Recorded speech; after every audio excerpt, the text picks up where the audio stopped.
Don't spend all your life collecting this world's treasures. Death awaits us all, the destroyer of all pleasures.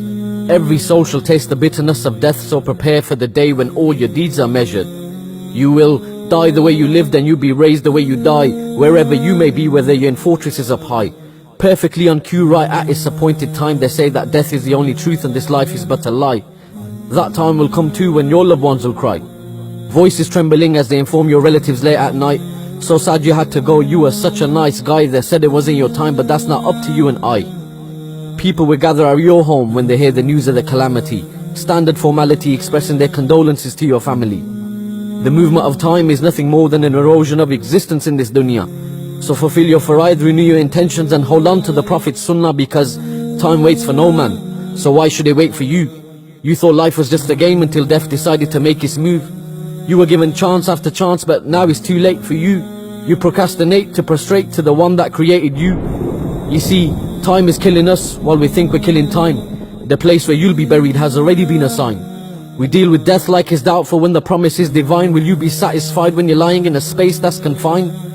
Uthman ibn Affan would cry every time he'd see the grave. The possessor of two lights, may Allah be pleased with his slave. He'd say that the grave is the very first step into the akhirah. Who's successful in the qabr will be successful all the way. But these days we just laugh and joke in the cemetery. Some don't even visit, believing this unnecessary. Brother, don't forget that even your life is temporary. Don't live your life like death is not in your vocabulary.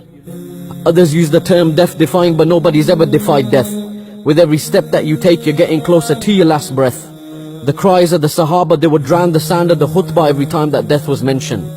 Now our own loved ones pass away, yet we show no apprehension. Tomorrow's not guaranteed, but you're still worried about your pension. You were too busy with this world, gave the hereafter no attention. Don't build a life in this dunya by destroying your akhirah. Read and take heed from Surah Al-Waqi'ah. This life's a test, you can't retake or restart it. The cloth which will make your shroud may have already hit the market. O son of Adam, you're only a number of days, and whenever a day passes, part of you passes away. You're a traveler in this world, brother, you're not here to stay, so prepare for the day when your own limbs will have their say. You will regret every moment that you chose to disobey. Imagine standing before Allah while your deeds are being weighed. When people gave you advice, you didn't give them the time of day. You thought you'd practice when you're older, but it didn't go your way, so we laid you to rest right side facing the Kaaba. I just pray the last words on your lips was a shahada. Friends and family turn up to pray your janazah. If anyone could escape death, it would have been the Prophets and Sahaba. Hear the footsteps of your friends as they walk away from your qabr. Your family is in pieces, may Allah grant them sabr. No should have, would have, could have, now you can't blame it on qadr. Spoke as if you fought at Badr, but didn't get up to pray Fajr. Shaitan may have whispered in your ear, but it was still your own decision. Now you're wishing you spent your whole life in a state of submission. Two angels appear and they ask you three questions. Who is your Lord? What is your religion?